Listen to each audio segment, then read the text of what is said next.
바울은 자기 자신을 스스로 말하기를 나는 죄인 중에 괴수다.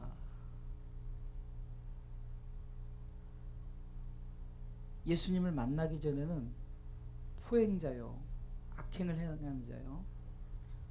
사도행전 9장 1절로 보면은 정말로 예수 믿는 자들을 다 잡아서 한 번에 죽여버리려는 그런 계획도 세우고, 그는 스스로 말하기를 내가 새롭게 변화되었다라고 말하고, 오늘 17절을 통해서는 새로운 피조물이다 라고 이렇게 말하는, 새로운 피조물이다. 그러면 오늘은 새로운 피조물은 무엇일까요? 그것은 첫 번째는 예수 그리스도 그분 때문에 그가 새로운 피조물이 되었다는 거죠. 다시 말해서 우리는 한 사람의 범죄로 인하여 말미암아 우리는 죽을 수밖에 없어요. 그래서 죽을 수밖에 없는 우리들을 살리시고 십자가에 죽으신 그분으로 인해서 새로운 피조물이 됐다는 신앙 고백이에요. 우리가 예수 그리스도로 말미암아 새롭게 되었다는 거죠. 그것이 바울은 14절에 이렇게 고백합니다. 다 같이 14절 읽어볼까요? 14절을 읽습니다.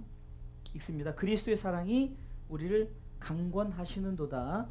우리가 생각건대 한 사람이 모든 사람을 대신하여 죽었은즉 모든 사람이 죽은 것이라. 15절 저가 모든 사람을 대신하여 죽으심은 산자들로 하여금 다시는 저희 자신을 위하여 살지 않고 오직 저희를 대신하여 죽었다가 다시 사신 자를 위해 살게 하려 함이니라. 14절에는 뭐란 말입니까? 내가 죽어야 될 그 자리에 예수님이 대신하여 죽으셨다는 거예요. 새로운 피조물은 반드시 내가 죽어야 될, 다시 말해서 성경은 내가 잘못하면은 내가 죽어야 되는 거예요. 그런데 죽어야 될 나 자신이 죽지 않고 주님이 대신하여 죽으셨다는 거예요. 이 사실을 우리는 믿으시길 주님의 이름으로 축원합니다. 믿기 때문에 우리가 지금 새로운 피조물로서 이 자리에 있는 거예요. 오늘 성경이 이렇게 말합니다. 그런즉 누구든지라고 해요. 그리고 그리스도 안에 있음. 이것은 뭡니까? 그리스도 안에 있는다는 것은 내가 그분을 영접했다는 거예요. 내가 그분을 인정해. 그분이 나를 위해서 십자가에 달려 돌아가셨다는 것을 인정하고 믿는 것이에요. 그 사람이 새로운 피조물입니다. 성경이 이렇게 말합니다. 누구든지라고 말하는 거예요. 누구든지예요. 바울 같은 자기 스스로 자기는 포행자요, 악행자요, 죄인 중에 괴수라고 말하는 그도 예수 그리스도를 만남으로 말미암아 내가 깨달아진 게 뭐냐면은 바로 나를 위해서 십자가에 죽으신, 그래서 다메섹 도상에서 주님이 바울을 만나 주셨을 때도 네가 핍박하는 예수다라고, 네가 바로 핍박하는 예수다라고 말하는 거예요. 그것을 알지 못했어요. 주님이 나를 위해서 죽으신 것을 몰랐어요. 그저 그냥 하나님을 향한 맹목적인 신앙. 여러분들, 그래서 바울 사도가 항상 말씀을 통해서 그가 고백하는 것 중에 가장 중요한 고백이 뭔지 아십니까? 삼위일체 하나님에 대한 인정이에요. 삼위 하나님. 바울이 스스로가 전에는 예수를 부인했어요. 하나님만을 섬기는 자였어요. 맞죠? 우리가 그냥 언뜻 보기에는 하나님을 섬기는 게 뭐가 틀려 이러지만 바울이 그것을 깨달은 거예요. 하나님만을 섬겼던 나 자신이 내가 예수 그리스도를 알지 못했던 거예요. 예수 그리스도도 하나님이심을 그는 만남을 통해서, 예수 그리스도를 직접 만남을 통해서 그가 깨달았다는 거죠. 새로운 피조물은 예수님이 나를 위해서 죽으셨다는 것을 인정하고 믿는 자들이 새로운 피조물인 줄 믿으시기 바랍니다. 그러니 교회 다닌다고 새로운 피조물 되는 게 아니죠. 아무리 직분을 맡았고 아무리 자기 자신이 교회에서 뭐 대단하게 뭐 교회를 건축하고 섬기고 있는다 할지라도 새로운 피조물이 되려면요, 바로 나를 위해서 십자가 지신 예수 그리스도, 그분을 믿고 인정하는 것. 그것은 삼위 하나님에 대한 고백이라는 거죠. 성경은 이렇게 말합니다. 누구든지 그리스도 안에 있으면이라. 그리스도 안, in Christ. 여러분들 예수 안에 있어야 되는 거예요. 예수. 바울은 그러게 갈라디아서 2장 20절 통해서 내가 그리스도와 함께, 내가 주님과 함께 십자가에 못 박혔다. 그래서 바울은 골로새 1장 24절 통해서 내가 그리스도의 남은 고난을 내 육체, 교회를 위해서 내 육체에 치운다고 고백하는 거죠. 주님과 함께하는 in Christ, 주님 안에 들어온 거예요. 새로운 피조물은 주님이 내게 명령하신 것이 있다면은 내가 너를 위해서 죽었다는 거죠. 그것을 우리가 알고 그것을 세상에 증거하고 나타내라는 거예요. 그러게 우리는 그리스도 안에 있다면 새로운 피조물 된 줄 믿으시기 바랍니다. 그러면 성경이 이렇게 말하지 않습니까? 이전 것에 대한 것은 이제는 내가 그것에 대해 생각지 않겠다. 이사야 1장 18절에도 너희 죄가 주홍같이 붉을지라도 양털같이 희게 돼. 동이 서에서 먼 것 같이 너희 죄가를 멀리 하시겠다고 약속하셨어요. 왜 그러셨을까요? 우리를 죄 없다 인정. 왜? 새로운 피조물은 이전 것은 이제 없다. 우리 그 전에 추악함, 바울은 그러기에 자기 자신이 만약에 자기 자신의 그 이전 모습을 주님께서 말씀하신다면 창피해서 말도 못해요. 정말 주님 앞에 고개도 못 들을 거예요. 그러나 이전 것은 없다. 이제 새 것이 되었다. 그러면 새로운 피조물에 대해서 너는 더 이상 죄인이 아니다 라는 것을 선언하는 거예요. 그리스도의 십자가의 피가 우리를 통해서 깨닫게 하시고 그분의 사랑을 알게 하시사 강하게 권하는 게 뭡니까? 너는 죄가 없다. 너는 의인이다. 그래서 내가 의인 되고자 하면 무엇이 필요합니까? 주님이 나를 위해서 죽으셨기에 내가 의인 되는 거예요. 주님이 나를 위해서 죽으셨던 것을 내가 인정하기 때문에 내가 의인 되는 거예요. 그것을 인정하지 않고 하나님만 맹목적으로 섬긴다? 잘못된 신앙은 바울이 그런 신앙관을 가졌기에 그가 맹목적으로 예수 믿는 자들을 잡아 죽이려고. 왜요? 예수님께서는 이 땅에 오셔서 자기 스스로를 많이 나타내셨음에도 불구하고 많은 바리새인들, 서기관들이 인정을 하지 않아요. 결국은 예수님 십자가에 못 박잖아요. 그런데 왜 주님이 십자가에 못 박혔을까? 엊그저께 수요일 날에도 말씀드렸잖아요. 주님이 나를 위해서 생명을 버리셨어요. 누가 죽여서 버린 거지만, 그러나 주님은 그것이 누가 나를 죽인 것이 아니다라는, 내가 스스로 버렸다고 말하는 거죠. 이것은 하나님께서 태초에 하나님이 인간을 창조하시고 범죄했을 때부터 하나님 계획해 놓으신 거예요. 그 새로운 피조물은 그분이 나를 위해서 죽으셨다는 이 사실을 알고 그것에 대해서 우리는 하나님 앞에 감사하는 마음을 가지고 새로운 피조물로서의 삶을 살아가시기를 주님의 이름으로 축원합니다.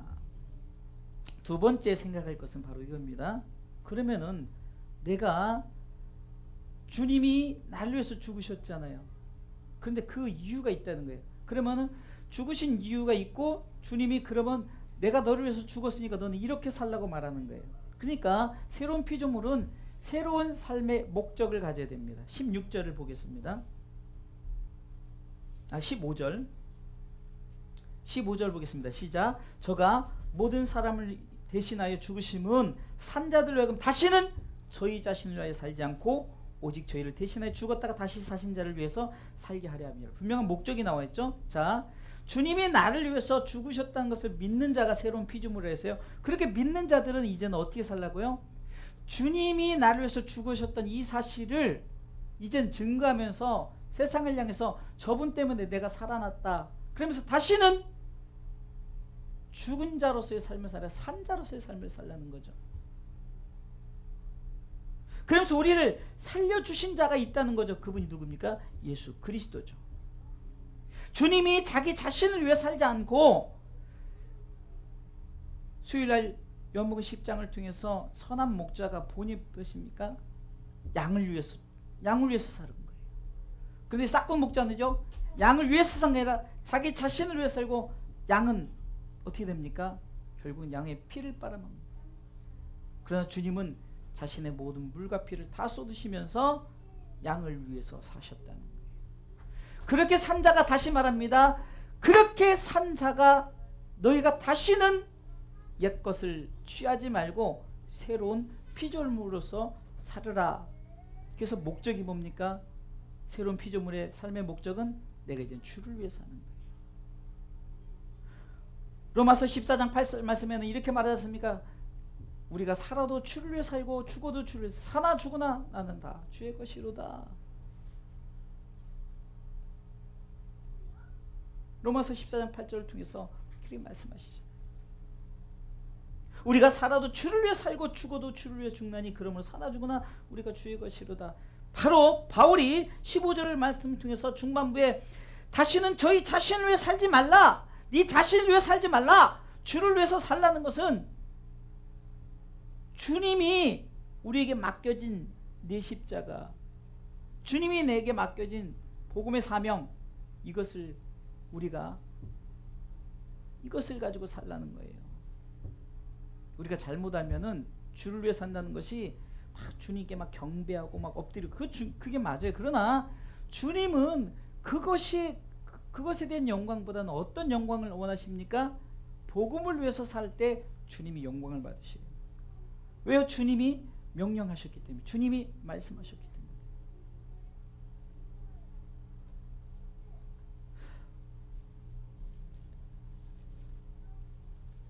마태복음 16장 24절에도 이렇게 말하잖아요. 이에 예수께서 제자들에게 이르시되 누구든지 나를 따르고 자기를 부인하고 자기 십자가를 지고 나를 쫓으라고 말하잖아요. 이 말은 뭡니까? 주님이 지금 오늘 본문의 15절 말씀 통해서 이제는 네가 나로 인해 살지 않았느냐?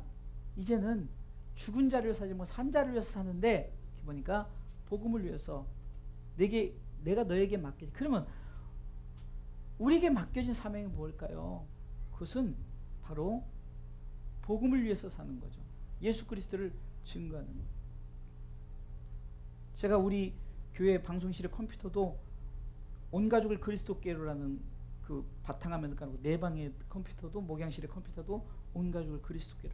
그러니까 어쩌면요, 어제는 그런 꿈을 꿨어요.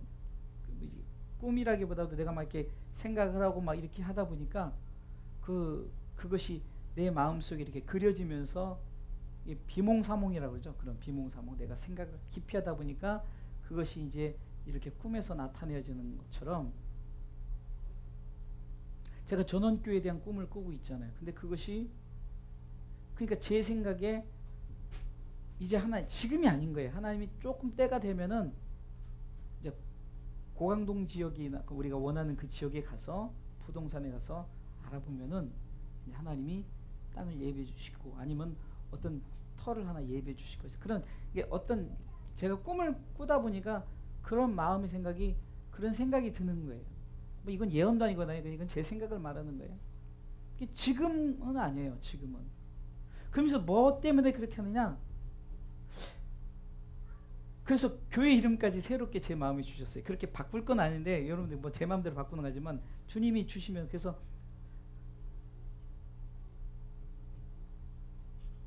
이제 뭐냐면 전원교회로 가니까 온 가족 전원교회 이 생각이 들면서, 온 가족 전원교회 하면서, 그러면 이제 가족들이 이제 편하게 와서 예배드리고 식사하고 이렇게 하면서 정말 복음을 위해서, 또 제가 꿈꾸는 예배를 형태를 만들어가면서 이런 것이 막 상상이 되어지니까 막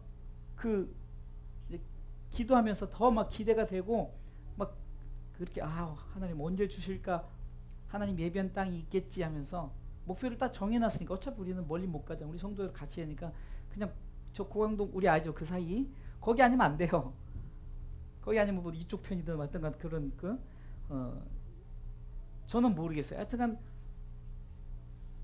그게 몇 년에 될지 모르겠지만, 그게 목표는 뭡니까? 가족을 전도하려고, 온 가족을 그리스도께 인도하는, 가장 좋은 방법이 뭘까 했더니 그것만큼 좋은 방법. 그러면서 교회 이름도 온가족 전원교회로 이사를 한번 바꿔보면 어떤가.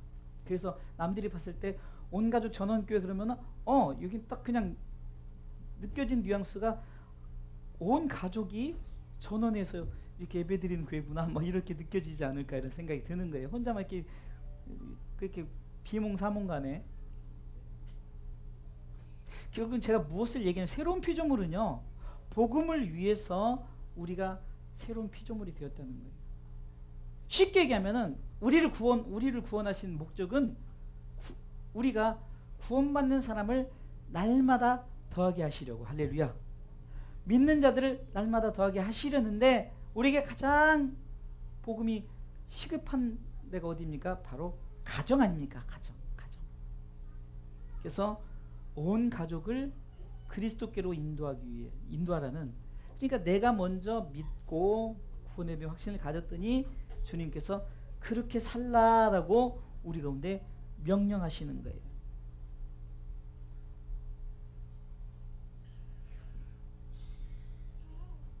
마지막 세 번째는요, 화목케 하는 말씀을 우리에게 부탁하셨다라고 말하죠. 화목케 하는 말씀. 이것은 성경을 통해서 우리가 새로운 피조물이 되었고 새 것이 되었는데, 그런 자에게 18절 19절 읽어볼까요? 읽습니다. 18절 시작. 모든 것이 하나님께로 났나니 저가 그리스도로 말미암아 우리를 자기와 화목하게 하시고 또 우리에게 화목하게 하는 직책을 주셨다. 화목하게 하는 직책을 주셔서 그것을 통해서 계속 19절 읽어볼까요? 이는 하나님께서 그리스도 안에 계시사 세상을 자기와 화목하게 하시며 저희의 죄를 저에게 돌리지 아니하시고 화목하게 하는 말씀을 우리에게 부탁하셨느니라. 아멘. 화목하게 하는 말씀이 뭘까요? 바로 예수 그리스도를 말하는 거예요. 예수 그리스도를. 그러니까 우리에게 직책을 주신 것도 복음을 전하는 직책이요, 우리에게 말씀을 주신 것도 복음에 대한 말씀인데, 그러면 복음의 직책이 뭐고 복음의 말씀을 예수 그리스도라는 거예요. 그러기에 바울은 갈라디아 2장 20절을 통해서 내가 그리스도와 함께 십자가에 못 박혔나니 이제는 내가 사는 것이 아니요 오직 내 안에 예수께서 사신 것이라. 그러면서 삶의 목표를 두는데, 그런즉 이제는 내가 사는 것이 아니라 이제는 뭐라고 삽니까? 나를 위하여 자기 몸을 버리신, 나를 위하여 자기 몸을 버리신 그 아들 예수 그리스도를 믿는 믿음 안에 산다 그랬죠. 갈라디아서 2장 20절입니다. 결국 이 말씀은 뭡니까? 우리를 화목하게 하시려고 십자가에 죽으신 예수 그리스도, 그분이 우리에게 화목하게 하는 직책을 주셨다. 그러면 뭡니까? 복음의 직책을 주셨고 복음의 말씀을 주셨고, 화목하게 하는 말씀, 복음의 말씀을 주셨다는 거예요. 사랑하는 성도 여러분, 우리가 오늘 기도할 제목은 크게 보면은 두 가지입니다. 나를 위해서 죽으신 그분이 나에게 명령하신 거예요. 그것이 뭡니까? 화목하게 하는 직책과 화목하게 하는 말씀이에요. 그것은 곧 예수 그리스도죠. 결국은 우리가 이 땅에서 우리가 삶에 분명한 목적이 있어야 되는, 그게 뭡니까? 바로 복음을 위해서 사는 삶이에요. 가장 작게는 여러분들에게 가족을 맡기셨다니까요. 가족을 어떻게 해서든지 전해야 돼요. 가족도 못 전도하는데 어떻게 우리가 다른 사람을 전도하겠습니까? 가장 쉬운 가족 전도인데, 쉽다는 게 뭐 교회 나오기는 어렵죠. 그러나 그게 쉽다는 게 가장 우리가 접근할 수 있는 사람이, 여러분 길 가다가 전도하기 얼마나 어려워요. 길 가는 사람한테 전도하면요 콧방귀도 안 껴요. 근데 가족은 그래도 내가 엄마니까, 내가 또 자식이니까 들을 수 있잖아요. 그러니까 우리에게 화목하게 하는 직책, 바로 예수 그리스도, 그분을 증거하는 직책을 주셨고, 그분에 대한 말씀이 뭡니까? 그분이 나를 위해서 십자가에 돌아가셨다. 그래서 화목케 하는 말씀은 바로 요한복음 3장 16절을 말씀하는 거예요. 그 말씀을 우리에게 주셨어요. 그리고 그것을 세상 사람들에게, 너희는 천하 만민에게 복음을 전파하라. 할렐루야. 너희는 가서 모든 족속으로 제자를 삼고 아버지 아들과 성령의 세례를 주고 내가 너에게 분부한 모든 것을 가르쳐 지키게 하라는 것이 바로 화목해 하는 말씀이에요. 예수 그리스도에 대한 말씀이죠. 바울이 그가 이렇게 고백할 수 있었던 것은 그 전에는 맹목적인 하나님을 향한 신앙이었다. 이제는 삼위 하나님에 대한 성부, 성자, 성령에 대한. 그래서 그가 고린도서 13장 13절에 하나님의 사랑과 그리스도의 은혜와 성령의 교통하심이 모든 무리에게 있을지어다라고 이렇게 말할 수 있었던 것은 그가 전에 알지 못했던 옛사람으로서는 하나님만 맹목적으로 섬기던 자가 이제는 그리스도를 알므로 말미암아 그리스도를 알게 하신 이가 성령님이라는 것을 로마서를 통해서 또 계속 구체적으로 얘기하잖아요. 그게 결국 삼위 하나님에 대한 고백을 하게 하신. 그리고 우리에게 오늘도 맡겨진 직책이 있다면 가족 전도입니다. 그래서 가족을 전도하는. 그래서 제가 비몽사몽간에 꿈을 꿨던 이 꿈이 여러분들도 꿈꾸시고 꼭 거기서만 이루는 것이 아니라 여기서 우리가 기초를 다져 나가지 않겠어요? 기초를 다져서 우리가 좀 가족이 모여서 이제 하나님께서 주신다면은 이제 전원교회. 그 부제로는 온가족 전원교회. 그래서 주사랑교회. 그래서 그것을 향해서 우리가 믿음으로 나갑니다. 눈에 보여지는 것은 없지만 우리가 믿음을 가지고 기도함으로써 하나하나 씨를 뿌리는 거예요. 제가 이번 주에 이제 씨 뿌림에 대한 설교를 할 거예요. 정말 씨를 뿌려야 돼요. 나지 아니할까 두려워하지 말고 씨 뿌린 자는 뿌리기만 하면 되는 거예요. 뿌릴 때 이거 뿌려봤자 소용없어. 이렇게 뿌리는 농부는 하나도 없어요. 뿌릴 때 내가 거둘 것을 바라보면서 믿음으로 뿌리죠. 뿌리는 자는 뿌리는 것뿐이에요. 그러게 오늘 새로운 피조물로서의 삶을 우리가 살기 위해서 오늘도 기도하십시오. 새로운 피조물이 되었다는 것에 대한 그것에 대한 감격만 있는 것이 아니라 그것을 가지고 하나님께서 이제는 네가 새로운 피조물을 어떻게 살아야 될 것인가, 이제는 살려주신 자를 위해서 살라는 것 아니에요. 예수 그리스도를 살라는. 그래서 바울이 내가 사나 죽으나 나는 주님의 것이요 나는 이제 그리스도 예수 그리스도를 믿는 믿음 안에 살 것이라고 선포하잖아요. 이렇게 살아가시길 주님의 이름으로 축원합니다.